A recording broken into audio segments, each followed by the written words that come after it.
السلام علیکم دوستو، آج میں آپ کے لیے لے کے حاضر ہوئی ہوں خوف و دہشت اور سسپینس سے بھرپور اپنی نوعیت کی پراسرار اور انوکھی کہانی چولمنگا۔ قازقستان ایک وسطی ایشیا ملک اور سابقہ سوویت یونین جمہوریہ مغرب میں بحر کیسپیئن سے چین اور روس کے ساتھ اپنی سرحدوں پر الٹی پہاڑیوں تک پھیلا ہوا ہے۔ کوہ رواں مغرب روس کا ایک پہاڑی سلسلہ ہے۔ یہ سلسلہ قازقستان کی سرحدوں سے شروع ہو کر شمال میں بحر منجمد شمال کے ساحلوں پر ختم ہوتا ہے۔ اس سلسلے کی لمبائی تقریباً 2500 کلومیٹر ہے۔ انہی پہاڑوں میں موجود بہت سے غاروں کے متعلق مشہور ہے کہ وہاں بہت ہی عجیب و غریب اور خوفناک مخلوق دیکھی گئی ہے، جن کا دعویٰ وہاں کے بہت سے بزرگوں نے بڑے وثوق سے کیا ہے، اور بہت سے بوڑھے تو ان میں سے ایک دو بلاؤں کو اپنی آنکھوں سے دیکھنے کا بھی دعویٰ کر چکے ہیں۔ چونکہ وہ سب سنجیدہ اور جہاں دیدہ بزرگ تھے، اس لیے ان کی سچائی پہ وہاں کے باشندوں نے آنکھیں بند کر کے یقین کر لیا تھا، اور اس کے نتیجے میں یہ ہوا کہ لوگوں نے کبھی بھول کر بھی ان غاروں کا رخ نہیں کیا۔ پھر کچھ عرصہ تک ان غاروں میں پوشیدہ اس مخلوق کی وجہ سے لوگوں نے اس طرف جانا چھوڑ رکھا تھا، لیکن جب اس مخلوق نے کسی کو نقصان نہیں پہنچایا تو لوگوں میں بھی اس کا ڈر اور خوف کم ہو گیا۔ اس لیے لوگ آہستہ آہستہ پھر سے اپنی ضروریات یعنی لکڑیاں وغیرہ اکٹھا کرنے، بھیڑ بکریوں کو لے کے ان پہاڑوں کی جانب جانے لگے۔ اتنا عرصہ بخیر و خوبی گزرنے کے بعد حال ہی میں کچھ ایسے حالات پیش آئے کہ وہاں کے لوگوں میں ایک بار پھر خوف ہراس پھیلنے لگا۔ بات ہی کچھ ایسی تھی کہ وہاں کے علاقے کا ایک شخص بڑی بری حالت میں ان غاروں کے نزدیک مرا ہوا پایا گیا، جس کا آدھا دھڑ غائب تھا اور اس کا چہرہ بری طرح مسخ ہو چکا تھا۔ اس کے دھڑ کے بقیہ حصے، اس کی اتڑیاں باہر نکل کے زمین پر پڑی ہوئی تھیں۔ یوں لگتا تھا جیسے کسی خون خوار جانور نے اسے اپنا شکار بنایا ہو اور اس کا آدھا جسم کھا لیا ہو۔ چہرے کے مکس ہونے کی وجہ سے بھی پہلی نظر میں تو اس کی شناخت ناممکن ہی لگ رہی تھی، لیکن جب ایک اور راہگیر نے وہاں سے گزرتے ہوئے یہ منظر دیکھا تو وہ خوف سے چیختا ہوا گاؤں کی جانب بھاگ گیا، اور پھر اس کے بتانے پہ گاؤں کے چند نوجوان ہاتھوں میں ہتھیار لیے وہاں پہنچے۔ موجودہ دور میں گاؤں ہو یا شہر، ہتھیار ہر کوئی اپنے حفاظت کے لیے لازمی رکھتا ہے، اس لیے گاؤں کے افراد کے پاس بھی اپنے اور اپنے مال مویشی کی حفاظت کے لیے ہتھیار موجود تھے۔ اس وقت بھی بہت سے نوجوان ہاتھوں میں وہی ہتھیار تھامے وہاں پہنچ چکے تھے۔ لاش کی حالت بہت بری تھی۔ پھر انہوں نے نوجوانوں میں سے ایک شخص نے اس لاش کو پہچان لیا۔ وہ آزش کی لاش تھی، جو صبح ہی اپنے کام سے شہر گیا تھا، اور راستے میں اسی نوجوان بھی ایک دکان کے باہر بیٹھا ملا تھا، جسے جاتے وقت اس نے بتایا تھا کہ وہ کسی کام سے شہر جا رہا ہے اور شام سے پہلے لوٹ آئے گا، لیکن اب جو وقت ہو رہا تھا اس وقت تو وہ دوپہر کے 2 بج رہے تھے۔ اب خدا بہتر جانتا ہے کہ اس کا کام ہو گیا اور وہ جلدی گھر کی جانب پلٹ پڑا یا ان غاروں کے قریب۔ پتہ نہیں اس کے ساتھ کیا واقعہ پیش آیا کہ وہ اس حالت میں وہاں مرا پایا گیا۔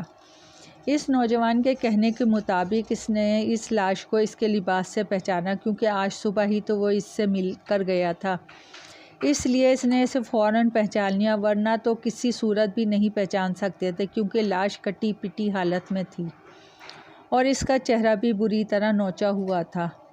بہرحال لاش کو ایک چادر میں رکھ کر وہ اسے گاؤں لے آئے، اور اس کی حالت دیکھ کے اس کی بیوی زرتاج گل چیخیں مار مار کے بری طرح بیان کرنے لگی۔ وہ سب اسے خاموش کروانے کی ناکام کوشش کرنے لگے۔ اس کے ہاں کوئی اولاد نہیں تھی اور وہ اکیلے ہی رہتے تھے۔ پھر کسی نہ کسی طور اس کی بیوی کو خاموش کروایا گیا اور لاش کو ایک مولوی صاحب سے مشورہ کر کے باقاعدہ شرعی طریقے سے دفنایا گیا۔ اس خوفناک واقعے سے وہاں کے لوگوں کی نیندیں اڑ چکی تھیں۔ لوگوں نے ان غاروں کی جانب جانا بالکل ہی چھوڑ دیا اور سرے شام ہی اپنے گھروں میں دروازہ بند کر کے دپک کر بیٹھ جاتے تھے۔ کچھ عرصے تک یہی سلسلہ چلتا رہا، لیکن آخر کب تک؟ اس طرح تو وہ سب اپنے گھروں میں بھوکے مر جاتے، ان کے جانور بھی گھر میں مناسب خوراک نہ ملنے کی وجہ سے مرنے لگے۔ اس لیے ایک روز سرپنچ نے گاؤں کے چوپال میں وہاں کے سب مرد حضرات کو اکٹھا ہونے کے لیے کہا تاکہ اس ناگہانی مصیبت کا مقابلہ کرنے کے لیے کوئی ٹھوس لائحہ عمل مرتب کیا جائے۔ گاؤں کا سرپنچ ازغام نامی ایک جاں دیدہ اور معتبر بزرگ تھا، جس نے ماضی اور حال میں لوگوں کے لیے بہت سے فلاحی کام حکومت وقت سے منظور کروائے تھے، جن میں ایک اہم مسئلہ وہاں کے لوگوں کے لیے اسلحے کے لائسنس کا حصول تھا، جسے قانونی حیثیت میں لانے میں اس کا اہم کردار تھا۔ اس کے علاوہ بھی گاؤں کے لوگوں کو جب بھی کوئی مشکل پیش آتی تو وہ اسی کے پاس جاتے اور ازغام نے کبھی بھی انہیں مایوس نہیں لوٹایا تھا، اسی لیے گاؤں کا ہر شخص اور حتیٰ کہ بچے تک اس کی بہت عزت کرتے تھے۔ اس وقت چوپال مردوں سے کھچا کھچ بھرا ہوا تھا اور ہر کوئی ایک دوسرے سے محو گفتگو تھا۔ چونکہ یہ ایک گھمگیر مسئلہ تھا، اس لیے ہر شخص اپنے تمام کام کاج چھوڑ کر فوراً چوپال پہنچ چکا تھا۔ پھر جیسے ہی ازغام کی آمد کا شور اٹھا تو ایک دم خاموشی طاری ہو گئی اور ہر کوئی مؤدب ہو کر بیٹھ گیا، اس طرح نگاہیں جمائے جس طرف سے ازغام نے آنا تھا۔ اس کے جرگے میں پہنچتے ہوئے دعا کے بعد باقاعدہ کارروائی شروع ہوئی اور سب سے پہلے اس نوجوان کی ملنے والی لاش سے بات چیت کا آغاز ہوا۔ سب نے ایک بار پھر افسوس کرتے ہوئے اس کی حق میں دعا کی، پھر ہر کوئی اپنے اپنے مشاہدے کے مطابق بتانے لگا۔ ازغام خاموشی سے سب کی سن رہا تھا اور ہر کسی کے مشورے بھی اس نے بڑی توجہ اور غور سے سنے۔ بالآخر طے ہو گیا کہ گاؤں کے چند نوجوان ایک ٹولی کی صورت میں ہتھیاروں کے ساتھ ان غاروں کی طرف جائیں گے اور ان میں چھپی بلاؤں کا کھوج لگانے کی کوشش کریں گے۔ اس سے پہلے کہ وہ دوبارہ ان کے کسی آدمی کو اپنا نشانہ بنائیں، انہیں خود ہی تلاش کر کے موت کے گھاٹ اتار دینا چاہیے۔ اس کے لیے باقاعدہ 3 ٹولیاں ترتیب دی گئیں جو باری باری اپنی ڈیوٹی سر انجام دیں گی۔ یہ بھی تاکید کی گئی جب تک ان بلاؤں کا مکمل خاتمہ نہیں ہو جاتا کوئی اور شخص ان غاروں کی رخ نہ کرے اور اکیلے میں تو بالکل سفر نہ کرے۔ پھر کچھ دیر تک ادھر بدھر کی باتیں کرنے کے بعد جرگہ برخاست کر دیا گیا اور لوگ اپنے گھروں کو لوٹ گئے۔ سردیوں کی موسم میں شام ہی اندھیرا پھیلنے لگتا ہے اور خاص طور پہ تو پہاڑی علاقوں میں سردی کچھ زیادہ ہی محسوس ہوتی ہے۔ ٹھنڈ کی وجہ سے پہاڑوں پہ چڑھنا موت کو دعوت دینے کے مترادف ہوتا ہے۔ آسمان پہ بادل چھائے ہوئے تھے، چاند اور ستارے کہیں چھپے ہوئے تھے۔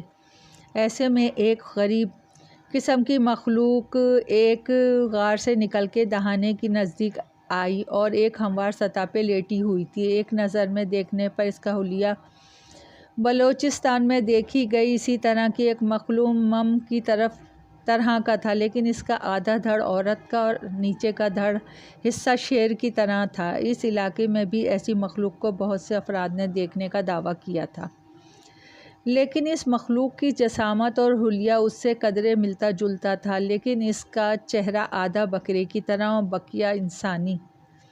اس کے جسم پہ زیبرے کی طرح سفید اور سیاہ پٹیاں بندھی ہوئی تھیں۔ بڑی عجیب اور بھیانک مخلوق تھی۔ اب یہ پتہ نہیں یہ اللہ تعالیٰ کی طرف سے پیدا کی گئی تھی مخلوق میں سے ایک تھی یا اس کی جانب سے کوئی عذاب قسم کی۔ اس کو ایک نظر دیکھ کے جسم کے رونگٹے کھڑے ہونے لگتے تھے۔ اگر اسے پکڑ کر کسی غیر مسلم ہے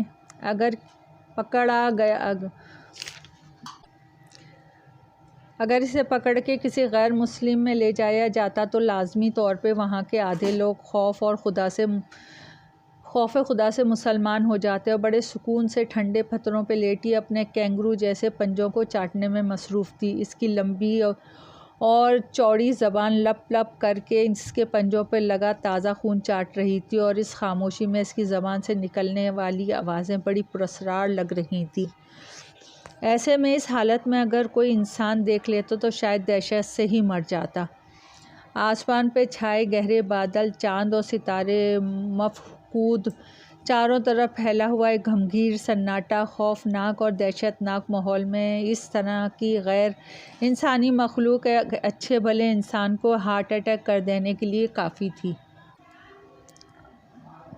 اچھی طرح پنجیب چاٹنے کے بعد وہ ایک دم اٹھ کے کھڑی ہو گئی۔ اف خدایا! اس کی ترچھی آنکھیں اور ان میں موجود پتلیوں کی درمیان عمودی لائن نے اسے اور بھی بھیانک بنا دیا تھا۔ اس کے دائیں جانب والا آدھا چہرہ بڑا بھیانک منظر پیش کر رہا تھا۔ کبھی وہ کسی عورت سے مشابہ لگتا اور کبھی کسی مرد کے چہرے سے۔ واللہ عالم یہ کون سی مخلوق تھی جو اس علاقے میں آن بسی تھی۔ ابھی اسے تھوڑی ہی دیر ہوئی تھی کہ اس کی دوسری ساتھی بھی غار کے دہانے سے نکلتی ہوئی دکھائی دی اور وہ بھی پھدکتی ہوئی اس کے نزدیک پہنچ کے بیٹھ گئی، اور پھر وہ دونوں آپس میں کچھ عجیب آوازیں نکالنے لگیں۔ ایسا لگتا تھا جیسے وہ آپس میں بات چیت کر رہی ہوں۔ ان کے منہ سے نکلنے والی آوازوں کو سن کر یوں لگتا تھا جیسے بہت سے چوہے کسی پنجرے میں بند ہوں اور مل کر شور مچا رہے ہوں۔ کچھ دیر یہی سلسلہ چلتا رہا اور پھر وہ دونوں پھرتی سے پتھروں سے نیچے آئیں اور ان کا رخ ان کی رخ اس طرف تھا جس طرف گاؤں کے لوگ اس وقت خواب خرگوش میں مزے لے رہے تھے۔ لگتا ہے کہ آج پھر کسی کی شامت آنے والی ہے۔ وہ کسی کینگرو کی طرح پھدکتی ہوئی تیزی سے گاؤں کی جانب بڑھ رہی تھی۔ رات کا اندھیرا کافی پھیل چکا تھا اور دور دور تک سناٹا تھا۔ کوئی چرند پرند یا کوئی اور جانور تک دکھائی نہیں دے رہا تھا۔ یوں لگتا تھا جیسے وہاں کے سارے جانور اس عجیب مخلوق یا تو خوراک بن چکے ہیں یا پھر ان کے خوف سے وہ یہ علاقہ چھوڑ کے کسی اور علاقے میں بھاگ گئے تھے۔ گاؤں کا فاصلہ وہاں سے کچھ زیادہ دور نہ تھا، تقریباً 1 کلومیٹر کے لگ بھگ تھا۔ اسی لیے گاؤں کے لوگ وہاں پہاڑی پر موجود سنبل چیڑ کے درختوں کی لکڑیاں کاٹنے کے لیے جاتے تھے اور اپنے مال مویشی بھی وہیں لے جاتے تھے۔ لیکن پھر اس مخلوق کی وجہ سے اس نوجوان کی ادکھائی لاش ملنے کے بعد لوگوں نے وہاں جانا ترک کر دیا تھا۔ سردیوں کی وجہ سے اکثر بادل چھائے رہتے تھے۔ شاید اسی وجہ سے گاؤں والوں نے اس مخلوق کی سرکوبی کے لیے جو پروگرام بنایا تھا وہ روک دیا تھا، کیونکہ ایسا بھیانک موسم اور ماحول میں اس خوفناک مخلوق کی تلاش بے وقوفانہ ہی نہیں بلکہ خود اپنی موت کو دعوت دینے والی بات تھی۔ گاؤں کے اکثر لوگ واش روم کے لیے گھروں سے باہر جانا پسند کرتے تھے، حالانکہ گھروں میں بھی واش روم موجود ہوتے تھے، لیکن پتہ نہیں اکثر دیکھا گیا ہے کہ وہ پھر بھی باہر نکلنا بھی پسند کرتے ہیں۔ عبدالعلی کو حاجت محسوس ہوئی تو اس نے جلدی سے لوٹا ہاتھ میں لیا اور آہستہ سے دروازہ کھول کے گھر سے باہر نکل گیا۔ باہر اندھیرا چھایا ہوا تھا، وہ چند فٹ کے فاصلے پر ہی بغور دیکھنے پر کچھ منظر دکھائی دیتا، ورنہ 400 گہرا اندھیرا پھیلا ہوا تھا۔ وہ آہستہ آہستہ چلتا ہوا اندر سے گھر کے پچھواڑے موجود کھیتوں کی جانب بڑھنے لگا۔ وہ چونکہ وہیں کا باشندہ تھا، اس لیے اسے بخوبی اندازہ تھا کہ کھیت کس طرف ہے اور ان کا فاصلہ کتنا ہے، اس لیے وہ اندازے سے اسی سمت بڑھتا چلا گیا۔ چند منٹوں کا فاصلہ اس نے کافی دیر میں طے کیا۔ وہ بھی گھپ اندھیرے کی وجہ سے۔ بہرحال کھیت کے نزدیک پہنچ کر وہ رک گیا اور اس نے ایک مناسب جگہ دیکھ کے بیٹھنا چاہا کہ اچانک اس پر ایک جانور جھپٹا اور ایک زوردار پنجہ اسے اپنے سینے پہ لگتا محسوس ہوا۔ وہ ایک لمحے کے لیے اسے اپنا سانس سینے میں گھٹتا ہوا محسوس ہوا۔ اس نے تیزی سے سینے سے سانس خارج کرنی چاہی، لیکن اسی لمحے اس کے پیٹ میں ایک خوفناک پنجہ گھستا چلا گیا اور دوسرے لمحے اس کی اتڑیاں باہر کھنچتی چلی گئیں۔ اس پنجے نے اس کے جسم میں تمام اتڑیاں نکال کے باہر پھینک دیں اور عبدالعلی دردناک آواز میں چیختا نیچے زمین پہ گر گیا اور دوسرے لمحے اس کی گردن ایک جانب ڈھلک گئی۔ گاؤں کے نزدیک پہنچ کے وہ دونوں جانور نما مخلوق رک کے ان گھروں کی جانب دیکھنے لگیں جہاں ان کے مطابق ان کی خوراک کا بندوبست موجود تھا۔ وہ وہیں کھڑے ہو کے فضا میں کچھ سونگھنے کی کوشش کرنے لگی، پھر اچانک اپنی زبان میں آپس میں کچھ باتیں کرنے لگی۔ اب ان کا رخ ایک ایسے گھر کی جانب تھا جو گلی کے کونے پہ بنا ہوا تھا اور اس کے پیچھے کھیت تھے۔ وہ چلتے ہوئے بار بار فضا میں کچھ سونگھ رہی تھیں اور پھر آگے بڑھتی جا رہی تھیں۔ کچھ ہی دیر میں وہ ایک جگہ پر جا کے ٹھہریں اور دوسرے لمحے انہیں ایک انسان ایک جانب جاتا ہوا دکھائی دیا۔ اسے دیکھ کر وہ یکدم نہیں رک گئی۔ وہ نوجوان اندھیرے میں آہستہ آہستہ چلتا گھر کے پچھواڑے جا رہا تھا۔ اس مخلوق کو شاید اندھیرے میں واضح دکھائی دے رہا تھا، اس لیے وہ کافی فاصلے سے بھی وہ سب کچھ دیکھ رہی تھی جو اس حالات میں عام انسان نہیں دیکھ پاتا۔ ان دنوں میں سے ایک آہستہ آہستہ اس نوجوان کی جانب بڑھنے لگی، جو نیچے کی جانب جھکنے ہی رہا تھا کہ اچانک اس نے ایک لمبی چھلانگ لگائی اور اسے گردن سے دبوچ لیا، اور دوسرے لمحے اس نے اپنا ہاتھ اس کے پیٹ میں کسی خنجر کی طرح گھسیڑ کے واپس کھینچا تو اس کے پیٹ سے اتڑیاں باہر نکل کر زمین پہ گر پڑیں اور وہ دردناک چیخ مارتا ہوا خود بھی نیچے ڈھیر ہو گیا۔ اس کے زمین پہ گرتے اس مخلوق کی دوسری ساتھی بھی پھتکتی ہوئی وہاں پہنچ گئی، اور دوسرے ہی لمحے اس نے اس کے جسم کو پکڑ کے مختلف سمت میں کھینچا تو وہ 2 ٹکڑوں میں تقسیم ہو گیا۔ اف خدایا، کیسا بھیانک منظر تھا! ایک جیتا جاگتا انسان پل بھر میں اس خوفناک مخلوق کا شکار ہو گیا تھا۔ دونوں نے اس کے جسم کے ٹکڑوں سے اپنی بھوک مٹائی اور بقیہ اس کے جسم کو وہیں چھوڑ کے تیزی سے بھاگتی ہوئی واپس اسی جانب بڑھ گئیں جس طرف سے وہ گاؤں میں داخل ہوئی تھیں۔ صبح سویرے ہی پورے گاؤں اس نوجوان کے کٹے پٹے جسم کے ٹکڑوں کے پاس سہمے ہوئے انداز میں کھڑے تھے۔ ہر کسی کے چہرے پہ ہوائیاں اڑ رہی تھیں۔ ایک اور نوجوان اس عجیب مخلوق کی بربریت کا نشانہ بن گیا تھا۔ لاش کی بہت بری حالت تھی اور تقریباً اس کے جسم کے نازک حصے کا گوشت غائب تھا۔ چونکہ یہ رات کا واقعہ تھا اس لیے اس کے جسم سے نکلنے والا خون زمین پہ پپڑی کی صورت اختیار کر چکا تھا، لیکن جس طرف وہ پھیلا ہوا تھا اس سے صاف ظاہر ہوتا تھا کہ اس کے جسم سے کافی مقدار میں خون نکلا تھا۔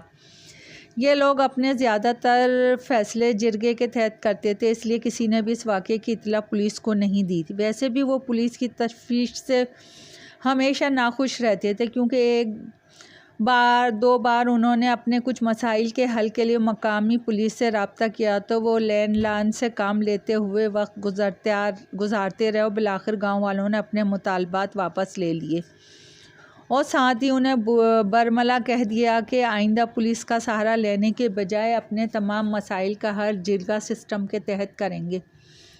نوجوان کی والدہ بہنیں تو اس بات سے بھی پریشان تھی کہ آخر رات کے پہر یہ نوجوان نکلا ہی کیوں تھا۔ انہیں اس بات کا تو پتہ چل ہی گیا تھا کہ رفع حاجت کے لیے باہر گیا تھا، لیکن جب پورا گاؤں جانتا ہے کہ اس وقت کسی خوف ہراس میں جی رہے ہیں اور دوسرے سرپنچ کے کہنے کے مطابق انہیں بے وقت گھر سے باہر نکلنے کی سخت ممانعت تھی، پھر اس نے اس بات کی خلاف ورزی کیوں کی؟ اب اسی لیے اسے اپنی جان گنوانی پڑی۔ بہرحال اس کی لاش کو بھی پہلے کی طرح قریبی قبرستان میں دفن کر دیا گیا، لیکن اس سارے واقعے سے سرپنچ ازغام یہ سوچنے لگا کہ اب کچھ بھی ہو اسے فوری ان خطرناک بلاؤں کی سرکوبی کے لیے کچھ کرنا ہوگا تاکہ وہ دوبارہ کوئی بے گناہ اس کا نوالا نہ بن سکے۔ یہ سوچتے ہی اس نے ان نوجوانوں کو اپنے ڈیرے پہ بلا کے کچھ ہدایات دی۔ ان دنوں چونکہ آسمان پہ بادل چھائے رہتے تھے، اس لیے ایسے موسم میں ان غاروں کی طرف جانا خود موت کو گلے لگانے والی بات تھی۔ اس لیے انہوں نے موسم کے بہتر ہوتے ہی ان غاروں میں جا کے ان بلاؤں کو ختم کرنے کا فیصلہ کیا، اور پھر کچھ دیر وہاں بیٹھ کر وہ سب نوجوان اپنے گھروں کی جانب لوٹ گئے۔ صبح 9 بجے کا وقت ہوتے ہی چند نوجوان ہاتھوں میں ہتھیار لیے اس وقت ازغام کے ڈیرے پہ موجود تھے۔ آج چونکہ 3 روز کے بعد موسم بہتر ہو گیا تھا اور دھوپ نکلی ہوئی تھی، اسی لیے پہلی فرصت میں ازغام نے انہیں فوری اپنے پاس پہنچنے کا پیغام دے کر بھیجا، یہاں بلوایا۔ وہ سب اس وقت وہاں بیٹھے ازغام کے آنے کا منتظر تھے۔ پھر کچھ دیر کے بعد ازغام وہاں پہنچ گیا اور 15-20 منٹ کے بعد وہ سب ان غاروں کی جانب جانے والے راستے پہ چل پڑے، جو زیادہ دور نہ تھا بلکہ 1 کلومیٹر کے فاصلے پہ انہیں وہی پہاڑ دکھائی دے رہے تھے اور وہ غار انہیں میں موجود تھے جہاں وہ خونخوار اور خطرناک بلائیں بسیرا کیے ہوئے تھیں۔ یہ 7 نوجوانوں پہ مشتمل ایک ٹولی تھی اور جرگے کے فیصلے کے مطابق انہیں پہلے جا کے ان بلاؤں کو تلاش کرنا تھا۔ پھر اسی طرح 2 ٹولیاں اور بھی ترتیب دی جا چکی تھیں جو باری باری اپنی ذمہ داریاں نبھانے کے لیے تیار تھیں۔ سمجھ نہیں آئی کہ اتنے کم فاصلے پر وہ پہاڑ ہیں اور ان میں موجود غار میں یہ خوفناک مخلوق رہ رہی ہے، تو پھر اس سے پہلے کبھی ایسا کوئی واقعہ سننے میں آیا کیوں نہیں؟ ساتھ چلتے ایک چھوٹے قد کے نوجوان نے آگے چلنے والے نوجوان کو مخاطب کرتے ہوئے کہا، مجھے لگتا ہے کہ یہ مخلوق ابھی حال ہی میں ان غاروں میں کہیں سے آئی ہوگی، جسے چرین پرند موسموں کی تبدیلی کے مطابق ایک علاقے سے دوسرے علاقے میں ہجرت کر جاتے ہیں اور پھر عرصے بعد واپس اپنے مسکن کو لوٹ جاتے ہیں۔ اسی طرح مجھے تو یہی لگتا ہے کہ مخلوق بھی کسی اور علاقے سے کسی وجہ سے یہاں آ گئی ہے اور اس نے ان غاروں کو اپنا ٹھکانہ بنایا ہوا ہے۔ اس کے آگے چلتے نوجوان نے پیچھے مڑے بغیر اس کی بات کا جواب دیتے ہوئے کہا، واقعی ایسے ہی ہوگا، ورنہ تو یہ اپنی خوراک کے لیے کسی نہ کسی کو کبھی نہ کبھی تو دکھائی دے جاتی۔ ظاہر ہے کوئی جاندار بغیر خوراک کے رہ نہیں سکتا اور اسے اپنی خوراک کے لیے اپنے مسکن سے باہر تو نکلنا ہی پڑتا ہے۔ اسی نوجوان نے اس کی بات کی تائید کی۔ بہرحال دیکھتے ہیں ان غاروں میں آخر ایسی اور کتنی مخلوق آن بسی ہیں اور ہم 7 افراد ان کا اکیلے مقابلہ بھی کر سکیں گے کہ نہیں۔ ایسا نہ ہو الٹا وہ ہمیں بھی اپنا شکار سمجھ کے ہمارا صفایا کر دیں اور ہوا الٹا وہ بھی ہمیں بھی اپنا شکار سمجھ کے ہمارا صفایا کر دیں اور گاؤں والوں کو ہماری ہڈیاں دیکھنے کو ملیں گی، ایک نوجوان نے لقمہ دیتے ہوئے کہا۔ پھر اسی طرح کی بات چیت ہوتے ہوئے وہ ان پہاڑوں کے نزدیک پہنچ کر رک گئے۔ وہ فوری طور پہ ان غاروں کے اندر نہیں جانا چاہتے تھے، اس لیے کہ ایک چٹان کے نیچے کھڑے ہو کے غاروں کی جانب دیکھنے لگے تاکہ یہ دیکھ سکیں کہ کون سے غار سے وہ مخلوق نکلتی ہے یا اس کے اندر جاتی ہے، کیونکہ وہاں تو بہت سی چھوٹی بڑی غاریں تھیں۔ اب ہر کسی کے اندر جا کے تو نہیں دیکھ سکتے تھے، اس لیے چھپ کر وہیں بیٹھ گئے۔ ویسے بھی ان کے پاس سارا دن تھا اور ہر طرف دھوپ پھیلی ہوئی تھی، اس لیے وہ بے فکر ہو کے وہیں ڈیرا جمائے بیٹھے رہے۔ انتظار کی اذیت کس قدر کوفت ہوتی ہے آج یہ انہیں بخوبی معلوم ہوا۔ پھر اللہ اللہ کر کے غار کے اندر سے وہی مخلوق باہر نکلتی دکھائی دی۔ اس کا حلیہ دیکھ کے وہ سب بے ہوش ہوتے ہوتے رہ گئے۔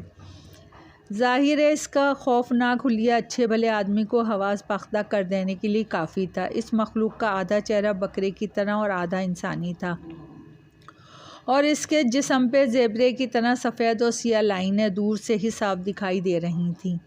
وہ کسی کینگرو کی طرح پھدکتی ہوئی غار سے باہر نکل کر ادھر ادھر دیکھ رہی تھی۔ خدا کی پناہ، کیا چیز ہے یہ! اتنی خوفناک و بھیانک مخلوق تو اس سے پہلے کبھی ہم نے نہیں دیکھی۔ ان میں سے سب کے منہ سے یکدم یہی بات یوں نکلی جیسے کسی نے ان سب کی آوازیں ریکارڈ کر کے کسی خود کار سسٹم کے تحت اکٹھا چلائی ہو۔ میرے خیال میں ہمیں رسک نہیں لینا چاہیے، کیونکہ ہمیں تو یہ بھی پتہ نہیں ہے ان غاروں میں اور کتنی اس جیسی مخلوق چھپی ہیں۔ اس لیے ہمیں فوراً واپس جا کے سرپنچ کو بتانا چاہیے اور مزید آدمیوں کو لے کر آنا چاہیے۔ سب سے آگے بیٹھے نوجوان نے سامنے دیکھتے ہوئے مشورہ دیا اور پھر سب نے اس کی تائید کی اور چپ چاپ بیٹھے اسی مخلوق کو دیکھنے لگے، جو کچھ دیر باہر کھڑی ادھر ادھر دیکھنے کے بعد واپس غار میں چلی گئی۔ کچھ دیر تک اس کے دوبارہ باہر نکلنے کا انتظار کرنے کے بعد وہ سب خاموشی سے واپس گاؤں کی جانب بڑھنے لگے۔ وہ جلد سرپنچ کے پاس پہنچ کے اس خوفناک مخلوق کی حقیقت بتانا چاہتے تھے۔ سرپنچ نے جب ان سے حقیقت جانی تو اس کے چہرے کا رنگ یکدم بدلنے لگا۔ اس کا چہرہ یوں ہو گیا جیسے کاٹو تو لہو نہیں۔ سب نوجوان اس کے چہرے کی طرف دیکھ کے حیران ہو گئے، لیکن اس سے پہلے کہ سرپنچ کچھ پوچھتے وہ خود ہی کہنے لگا، لگتا ہے چلملونگا واپس آ گئی ہے۔ چلملونگا؟ یہ آپ کس کی بات کر رہے ہیں محترم؟ ایک نوجوان نے پوچھا۔ سب سامنے ہی بیٹھا اس کے چہرے کو دیکھ رہا تھا۔ یہ ان دنوں کی بات ہے جب میں بھی جوان ہوا کرتا تھا اور میرے دادا نے بتایا تھا کہ انہوں نے ایک ایسی مخلوق دیکھی تھی جو گاؤں سے بچوں کو اٹھا کر لے جاتی تھی اور انہی پہاڑوں میں چھپ جاتی تھی۔ انہوں نے یہ جو حلیہ اس مخلوق کا بتایا تھا وہ ایسا ہی تھا جیسے ابھی تم لوگوں نے ان پہاڑوں میں دیکھا ہے۔ اس کا آدھا چہرہ بھی کسی انسان سے مشابہ تھا۔ بعد میں دادا نے بتایا تھا کہ انہوں نے گاؤں والوں کے ساتھ مل کے اس مخلوق کو قابو کر کے جلا دیا تھا، لیکن اب تم سب نے جو واقعات بتائے انہیں سن کر مجھے یقین ہو گیا ہے ہو نہ ہو اس مخلوق کا تعلق بھی اسی نسل سے ہے، اور اب یہ پتہ نہیں کہ یہ کہاں سے آ دھمکی۔ سرپنچ نے فکر مند لہجے میں کہا۔ اس کے منہ سے یہ بات سن کے تمام لوگوں پر حیرت اور پریشانی اس طرح کی طرف دیکھ رہے تھے، لیکن چونکہ بات کرنے والا ایک معزز شخص تھا اس لیے وہ سب اس کی بات کو 100% سچ مان رہے تھے۔ پھر سرپنچ نے بتایا، ان 2 ٹولیوں کو بھی ان کے ساتھ ہی بھیجنے کا فیصلہ کر لیا جو ان کے بیک اپ پر موجود تھے۔ نوجوانوں کے منہ سے آنکھیں دیکھی حقیقت جان کے اسے بہت تشویش ہونے لگی تھی، اسی لیے اس نے فوری طور پہ اس مخلوق کو تلاش کر کے ختم کروانے کا بندوبست کرتے ہوئے انہیں دوسرے روز ان غاروں کی جانب روانہ کر دیا۔ فی الحال اس نے گاؤں کے دوسرے افراد کو اس مخلوق کو دیکھ لینے جانے سے متعلق کچھ نہیں بتایا اور ان نوجوانوں کو بھی سختی سے منع کر دیا کہ وہ کسی سے بھی اس بھیانک مخلوق کی وہاں موجودگی اور اسے دیکھنے جانے کا تذکرہ نہ کریں، ورنہ خواہ لوگوں میں خوف اور ہراس پھیلے گا۔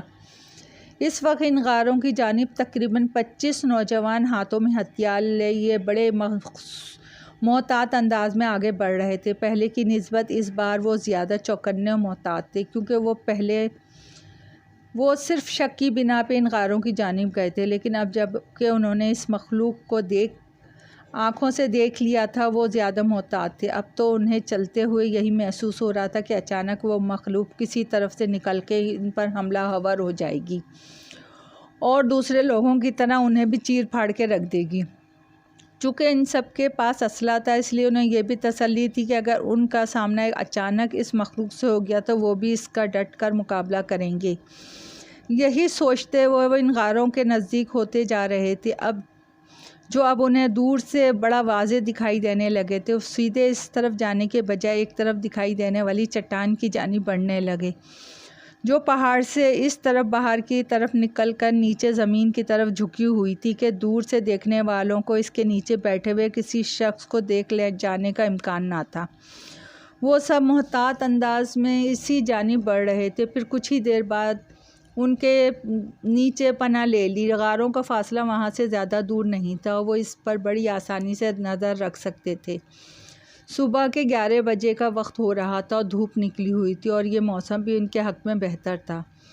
ہمیں کم از کم 2-3 گھنٹے یہاں چھپ کر ان غاروں پر نظر رکھنی ہوگی تاکہ ہمیں پتہ چل جائے کہ کس کس غار میں مزید ایسی بلائیں چھپی ہوئی ہیں۔ ایک نوجوان نے باقی سب کی طرف دیکھتے ہوئے کہا، بالکل ہمیں ایسا ہی کرنا ہوگا، ورنہ تو ہمیں یہ بھی نہیں پتا کہ کس پر گولی چلانے کے بعد اور کتنی بلائیں باہر امنڈ آئیں گی۔ دوسرے نے مشورہ دیتے ہوئے کہا، انتظار کرتے ہوئے انہیں ابھی 3 گھنٹے ہو چکے تھے، لیکن ابھی تک کسی بھی غار سے وہ مخلوق باہر نہیں نکلی تھی۔ وہ بیٹھ کر اور ان غاروں کی طرف دیکھ کے اکتا چکے تھے۔ اب تو انہیں یہی لگ رہا تھا کہ ہو سکتا ہے وہاں وہی ایک ہی ہو جسے انہوں نے غار سے نکلتے ہوئے دیکھا تھا، ورنہ اتنی دیر میں کسی غار میں سے تو کوئی 1 یا 2 باہر بلائیں ضرور آ جاتی، لیکن یہ ان کی خام خیالی تھی۔ پھر اچانک ایک بلا پھٹکتی ہوئی باہر نکلی اور اس کے پیچھے دوسری بھی باہر نکل آئی۔ اس کا حلیہ دیکھ کر خوف آ رہا تھا، لیکن یہ سب بہادر نوجوان تھے، اس لیے تھوڑا بہت تو ڈر لگا، لیکن پھر وہ نارمل ہو کے انہیں دیکھنے لگے۔ پہلے تو انہوں نے فوری گولی چلانے کا ارادہ کیا، لیکن پھر یہی سوچ کر کہ پتہ نہیں گولی کی آواز سے اور کتنی وہاں اچانک نکل آئے اور انہیں بھاگنے کا موقع بھی نہ مل پائے، دونوں بلاؤں نے باہر نکل کے اپنی تھوتنی اوپر فضا میں اٹھا کے کچھ سونگھنے کی کوشش کی، لیکن یہ ان سب کی خوش قسمتی تھی کہ ہوا کا رخ دوسری جانب تھا، اسی لیے شاید ان دونوں تک ان کے جسموں کی بو نہیں پہنچی تھی، ورنہ وہ اس وقت ان کی خوراک بن چکے ہوتے یا مارے جا چکے ہوتے۔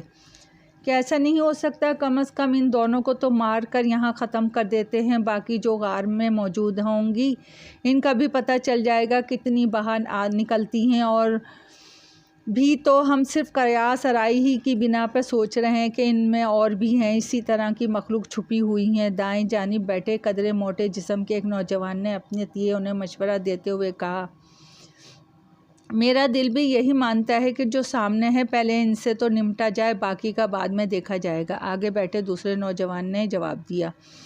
اس سے پہلے کہ وہ ان کے متعلق کوئی فیصلہ کرتے، وہ دونوں بلائیں اچھلتی کودتی ایک جانب بھاگ گئیں۔ ان کا رخ پہاڑوں کی بائیں جانب تھا، شاید وہاں کچھ کھانے پینے کی تلاش میں بھاگ کے گئی تھیں۔ چند منٹوں میں وہ دونوں ان سب کی نظروں سے اوجھل ہو گئیں۔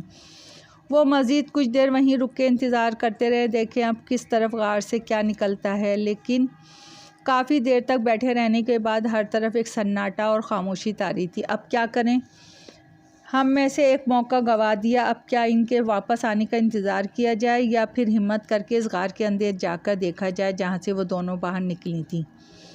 ایک بڑی عمر کے شخص نے مشورہ دیا، ٹھیک ہے، اب یہی کیا جا سکتا ہے کہ ان کی اماج گاہ میں گھس کے دیکھا جائے۔ ویسے بھی ہم سب کے پاس ہتھیار ہیں، اس لیے ہمیں ڈرنے کے بجائے ہمت سے کام لیتے ہوئے اس غار کے اندر ضرور جا کر دیکھنا چاہیے، ایک اور نوجوان بولا، اور پھر سب نے متفقہ فیصلہ کرتے ہوئے آہستہ آہستہ اس غار کی جانب بڑھنا شروع کر دیا۔ جیسے جیسے فاصلہ کم ہوتا جا رہا تھا ویسے ویسے ان سب کے دلوں کی دھڑکنیں تیز ہونے لگیں۔ انہیں ہر پل یہی لگ رہا تھا کہ جیسے اچانک اس غار کے اندر سے ویسی ہی مخلوق اچانک نکل کے ان پہ حملہ کر دے گی، لیکن کافی دیر گزرنے کے باوجود ابھی تک وہاں موجود خاموشی ہی رہی۔ وہ بڑے محتاط انداز میں غار کے دہانے کے قریب پہنچ گیا، پھر اندر 2-3 پتھر پھینکے، لیکن جب کوئی آواز سنائی نہ دی تو وہ اللہ کا نام لے کے ایک قطار میں اندر داخل ہو گیا۔ غار میں گھستے ہی ان کے نتنوں سے ایک عجیب سی سڑھان ٹکرائی، انہیں یوں محسوس ہوا جیسے کسی ذبح خانے میں گھس آئے ہوں۔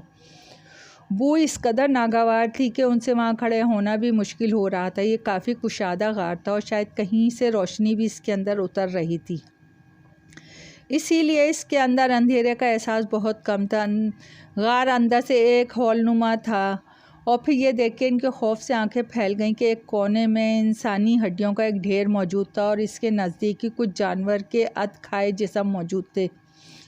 روشنی میں انہیں ان میں موجود کلبلاتے ہوئے کیڑے صاف دکھائی دے رہے تھے۔ وہاں اس قدر تدفن پھیلا ہوا تھا کہ انہیں اب ابکائیاں آنے لگی تھیں۔ اب ان کے لیے وہاں مزید کھڑے ہونا مشکل ہی نہیں ناممکن نظر آ رہا تھا، اس لیے وہ سب فوری طور پہ باہر نکلنے کے لیے مڑے۔ یہی مڑنا ان کے لیے فائدہ مند ثابت ہوا۔ وہی دونوں بلائیں غار کے دہانے سے نہ جانے کس وقت اندر داخل ہوئی تھیں اور وہیں رک کر انہیں گھور رہی تھیں۔ ان دونوں کو اپنے اتنے قریب دیکھ کے ان سب کے خوف سے چہرے پیلے پڑنے لگے تھے، لیکن ان سے پہلے کہ وہ ان پر حملہ آور ہوتی، سب سے آگے 2 نوجوان اس پہ اپنی بندوق سے فائر کھول چکے تھے۔ شاید ایسی گھبراہٹ میں فائر کرنے کی وجہ سے ہوا ہوگا کہ دونوں کا نشانہ چوک گیا اور گولیاں ان دونوں بلاؤں کے دائیں بائیں جانب سے نکل گئیں۔ غار میں گولیوں کے دھماکے کی بازگشت ابھی تک سنائی دے رہی تھی، لیکن اس دوران وہ دونوں بلائیں تیزی سے اچھلتی کودتی غار سے باہر بھاگنے نکلیں۔ انہیں اس طرح بھاگتے دیکھ کے سب ان کے پیچھے بھاگنے لگے، لیکن اس سے پہلے کہ وہ دوبارہ ان پہ فائر کھولتے وہ ان کی نظروں سے اوجھل ہو چکی تھیں اور یہ سب انہیں غائب ہوتے دیکھتے رہ گئے۔ انہیں ہاتھ آیا شکار اچانک جاتے دیکھ کے افسوس ہونے لگا، لیکن اب پچھتاوے کے سوا اور کیا کر سکتے تھے۔ چلے معاملہ ٹائیں فش، اب بیٹھے رہو اور ان کے دوبارہ آنے کا انتظار کرو، ایک نوجوان نے تعصب بھرے لہجے میں ان سب کی جانب دیکھتے ہوئے کہا۔ اس کا لہجہ شکست خوردہ سا تھا، لیکن وہ سب اس کی بات کا کیا جواب دیتے، خاموش رہے۔ ساری حقیقت ان سب کے سامنے تھی۔ پھر انہوں نے واپسی کی ٹھانی تاکہ سرپنچ کو اب تک کی تمام کارگزاری گوشے گزار کر سکیں۔ سرپنچ ازغام بڑی خاموشی اور تحمل سے ان بلاؤں کے حوالے سے اور غار میں جو کچھ انہوں نے اپنی آنکھوں سے دیکھا تھا سن رہا تھا۔ ان کی باتیں سن کے اس کے چہرے کے بدلتے تاثرات صاف دکھائی دے رہے تھے۔ ان کی خاموش ہوتے ہی اس نے انہیں دوبارہ تاکید کی کہ اس کا تذکرہ کسی سے بھی نہ کریں، حتیٰ کہ اپنے گھر کے کسی فرد سے بھی نہیں، ورنہ بہت خوف راز پھیل جائے گا اور لوگوں کی زندگی اجیرن ہو جائے گی، لوگوں کا خوف میں جینا مشکل ہو جائے گا۔ پھر سب کے یقین دلانے پر سرپنچ نے انہیں دوسرے روز دوبارہ اس غار میں جا کے ان بلاؤں کی تلاش کا کہا۔ چونکہ وہ جانتا تھا کہ وہ اپنے مسکن کی طرف دوبارہ ضرور لوٹیں گی۔ وقتی طور پہ وہ ان کی فائرنگ سے خوفزدہ ہو کے بھاگ نکلی تھی، لیکن ان کے واپسی کی 100% امید تھی۔ سرپنچ نے انہیں کچھ دیر بعد اپنے اپنے گھروں کو لوٹ جانے کا کہا۔ وہ سب اسے سلام کر کے وہاں سے نکل گئے۔ صبح کے 10 بجے وہ سب خاموشی سے انہی پہاڑوں کی جانب بڑھ رہے تھے۔ آج انہوں نے تہیہ کر لیا تھا کہ اگر وہ دونوں انہیں دکھائی دیں تو وہ ضرور انہیں ختم کر کے ہی واپس لوٹیں گے۔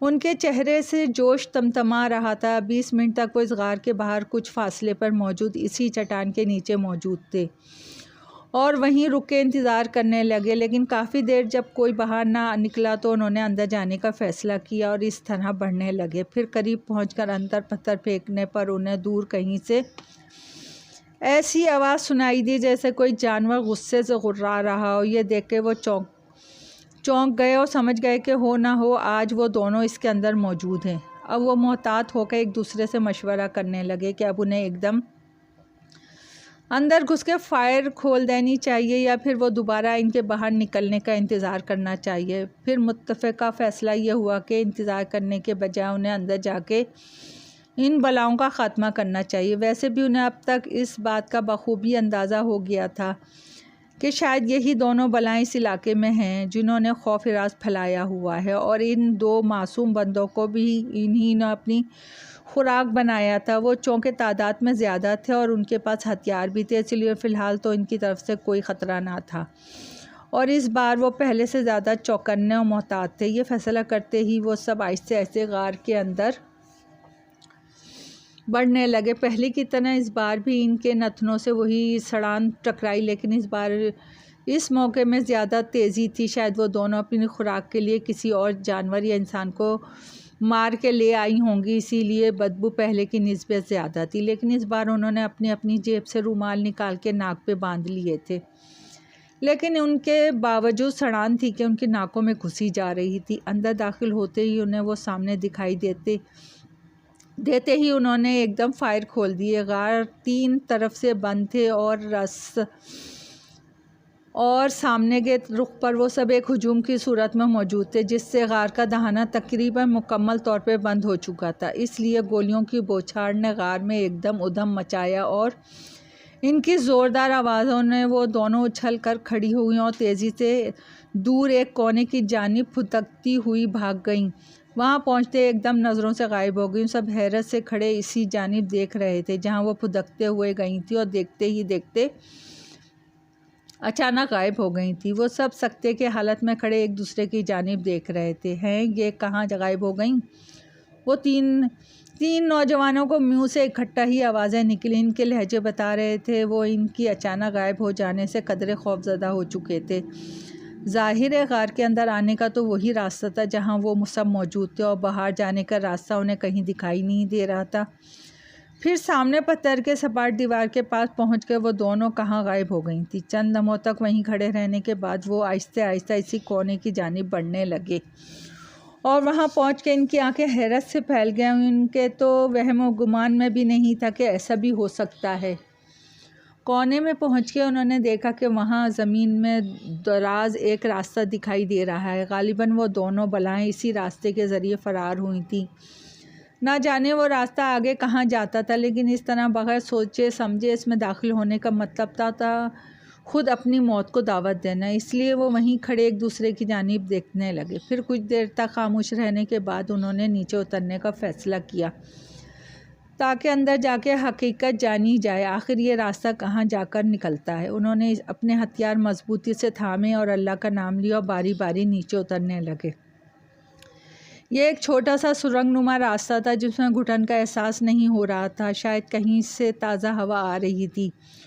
تھوڑی دور چلنے کے بعد انہیں اس کی وجہ بھی سمجھ آ گئی، کیونکہ وہ راستہ ایک درے میں نکل رہا تھا۔ ایسا لگتا تھا جیسے پہاڑ میں زلزلہ آنے یا ارتعائی سبب تحت ایسا درہ وجود میں آ گیا ہو جسے ان بلاؤں نے ڈھونڈ نکالا تھا۔ وہ بھی ان کی آنکھوں کے سامنے ہی راستے سے فرار ہوئی تھیں جن کے پیچھے وہ اس وقت یہاں موجود تھے۔ کیا خیال ہے، ہمیں آگے بڑھنا چاہیے یا یہاں سے واپس لوٹ جانا چاہیے، کیونکہ ہم یہ بھی نہیں جانتے کہ آگے اور کون سی مصیبت ہمارے انتظار میں گھات لگائے بیٹھی ہو۔ ایک نوجوان نے دوسرے کی جانب دیکھتے ہوئے مشورہ مانگا۔ میرے خیال میں ہمیں آگے بڑھنا چاہیے، اس طرح واپس لوٹ جانا بزدلی ہوگی۔ ویسے بھی ہمیں اس بات کا تو یقین ہو چکا ہے کہ اب تک اس مخلوق کی تعداد صرف 2 ہی ہے، ورنہ اتنی گولیاں چلنے کی آواز سن کے کسی نہ کسی اور غار سے تو ایک آدھی باہر نکل کے بھاگتی دکھائی دیتی۔ اسی نوجوان نے انہیں حوصلہ دلاتے ہوئے کہا۔ وہ ان سے عمر میں بڑا دکھائی دے رہا تھا۔ اس کی بات سن کے سب نے تائید میں سر ہلایا جیسے انہیں اس بات کی پسند آئی ہو۔ جی ٹھیک ہے، پھر چلتے ہیں، مزید آگے جو ہوگا دیکھا جائے گا۔ یہ کہتے ہوئے سب آگے موجود ایک نوجوان نے جواب دیتے ہوئے آگے پیش قدمی کی اور سب بھی اس کے پیچھے چل پڑے۔ درہ کافی دور تک جاتا دکھائی دے رہا تھا اور اس دوران انہیں اس مخلوق کی ایک جھلک تک دکھائی نہ دی تھی۔ شاید وہ بہت دور نکل چکی تھی، کیونکہ درے میں چھپنے کے لیے کوئی اور غار وغیرہ دکھائی نہیں دے رہا تھا، کیونکہ اس کے دونوں اطراف سپاٹ پتھریلی دیوار تھی جو قدرت کا شاہکار تھی۔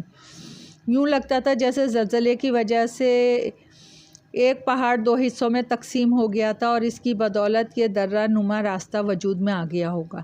تقریباً 1.5 کلومیٹر تک چلنے کے بعد جیسے ہی وہ گھوم کر درے سے باہر نکلے تو ان کی آنکھیں حیرت سے پھٹی کی پھٹی رہ گئیں۔ چند قدموں کے فاصلے پر ایک اور سرنگ اور ایک پہاڑ کے اندر جاتی دکھائی دی اور حیران کھڑے سے دیکھنے لگے۔ دونوں اس طرف بھی پہاڑ تھے، اسی لیے یا تو وہ واپس لوٹ جاتے یا پھر مزید اس سرنگ میں داخل ہو جاتے۔ اب پتہ نہیں وہ سرنگ انہیں اور کس طرف لے جاتی۔ چونکہ وہ غار اب تک سرنگ سے ہوتے ہوئے درے میں پہنچے اور وہاں سے درے میں داخل ہونے سے یہاں تک آنے میں انہیں وہ مخلوق کہیں بھی دکھائی نہ دی، اسی لیے ان کو شک نہیں ہونا چاہیے تھا کہ وہ مخلوق بھی فرار ہو کے اسی سرنگ میں گھس گئی ہوگی۔ وہ سب کچھ کھڑے آپس میں یہ بات چیت کرنے کے بعد اس سرنگ میں داخل ہوئے۔ سرنگ میں کافی ٹھنڈ تھی، جس کی وجہ یہ تھی کہ کچھ دور چھت سے پانی ٹپک رہا تھا، شاید اس کے اوپر کوئی آبشار تھی جو چھت میں کوئی سوراخ ہونے کی وجہ سے وہاں سے نیچے سرنگ میں ٹپک رہا تھا، جس سے فرش پہ پانی ایک تالاب کی صورت اختیار کر گیا تھا۔ یہ سرنگ زیادہ بڑی نہیں دکھائی دے رہی تھی کیونکہ تھوڑی دور ہی اس کا دہانہ دکھائی دے رہا تھا۔ ابھی وہ کھڑے کچھ سوچ ہی رہے تھے کہ اچانک انہیں ایک طرف سے کسی جانور کے غرانے کی آواز سنائی دی۔ سرنگ میں یکدم وہ آواز سن کر ان سب کے خوف سے رونگٹے کھڑے ہو گئے۔ وہ سمجھ گئے کہ مخلوق یہاں موجود ہے۔ وہ جلدی سے کوئی محفوظ جگہ دیکھنے لے گئی، لیکن اس سے پہلے کہ وہ جگہ تلاش کرنے میں کامیاب ہوتے، وہ مخلوق اچانک ایک طرف سے نکل کے اس کے سامنے پہنچ گئی۔ اف خدایا! ایک بھیانک اور دل ہلا دینے والا منظر ان کے سامنے تھا۔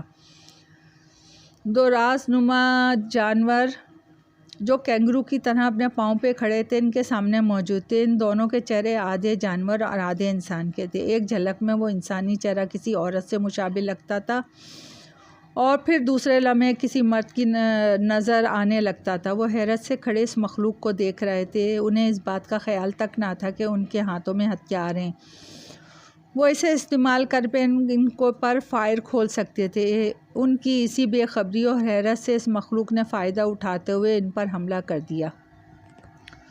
کچھ دیر تک تو انہیں سمجھ ہی نہیں آیا کیا ہوا، لیکن جیسے ہی وہ مخلوق چیختی ہوئی ان کی طرف لپکی، وہ سب یکدم ہوش میں آ گئے۔ لیکن ان سے پہلے کہ وہ اپنی بندوق ان پر فائر کھولتے وہ تیزی سے ان میں کھڑے 3-4 آدمیوں سے ٹکرائیں اور اپنے تیز پنجوں سے ان کے جسموں پہ وار کیے۔ وہ سب خوفزدہ ہو کے ایک دوسرے پہ جا پڑے۔ زمین پہ گرتے ہی اس مخلوق نے تیزی سے اپنے نیچے ان کے جسموں پہ مارتے ہوئے انہیں زخمی کرنے کی کوشش کی، لیکن اس دوران 2-3 نوجوانوں نے ہمت کر کے ان پہ فائر کھول دیا۔ ان کی گولیوں سے ایک مخلوق بری طرح زخمی ہو کے نیچے گر پڑی اور بڑی بھیانک آواز میں چلانے لگی۔ اس کی آواز بڑی بھیانک لگ رہی تھی اور سرنگ ان کی باز گشت سے رگوں میں خون منجمد محسوس ہو رہا تھا۔ ابھی دوسری سنبھل بھی نہیں پائی تھی کہ کچھ اور نوجوانوں نے اپنی بندوق دوسری مخلوق کی جانب کر کے گولیاں چلا دیں جو سیدھی اس کے جسم میں گھستی چلی گئیں۔ وہ بھی دردناک آواز نکالنے لگی۔ دونوں کے زمین پہ گرتے ہی سب نے ان پر گولیوں کی بوچھاڑ کر دی۔ سرنگ میں اس قدر شور ہو چکا تھا جیسے پولیس مقابلہ ہو رہا ہو۔ تواتر سے گولی لگنے سے اس مخلوق کے جسموں کے پرخچے اڑ گئے۔ کافی دیر تک گولیاں مارنے کے بعد انہوں نے دیکھا اب وہاں ان دونوں کے جسموں کے ٹکڑے بکھرے ہوئے تھے۔ انہیں اس حالت میں دیکھ کے وہ سب خوشی سے نعرے مارنے لگے اور ناچنے لگے۔ انہوں نے آخرکار اپنی ہمت سے اس عجیب و غریب بھیانک مخلوق سے اپنے گاؤں کے لوگوں کو نجات دلا دی تھی۔ ان میں سے 2 نوجوان گاؤں کی جانب بھاگ گئے، وہاں جا کے سرپنچ سمیت دیگر افراد کو اسی سرنگ میں لے آئے جہاں اس مخلوق کے جسم کے ٹکڑے بکھرے پڑے تھے۔ تقریباً گاؤں کا ہر مرد وہاں پہنچ چکا تھا اور بڑی حیرانی اور خوفزدہ نظروں سے زمین پہ بکھرے ٹکڑوں کو دیکھ رہا تھا۔ ساتھ ساتھ وہ سب ان سب نوجوانوں کا شکریہ ادا کر رہے تھے جن کی بہادری کے بدولت انہیں ان موذی بلاؤں سے نجات ملی، ورنہ پتہ نہیں یہ بھیانک مخلوق اور کتنے لوگوں کو چیر پھاڑ دیتی۔ سرپنچ نے ان سب نوجوانوں کا بھرپور شکریہ ادا کرنے کے بعد انہیں اپنی طرف سے انعامات سے بھی نوازا۔ سچ کہتے ہیں ہمت مردہ مدد خدا۔ دوستو، کہانی پسند آئی ہو تو لائک اور سبسکرائب کیجیے۔ آپ کی دعاؤں کی طلبگار۔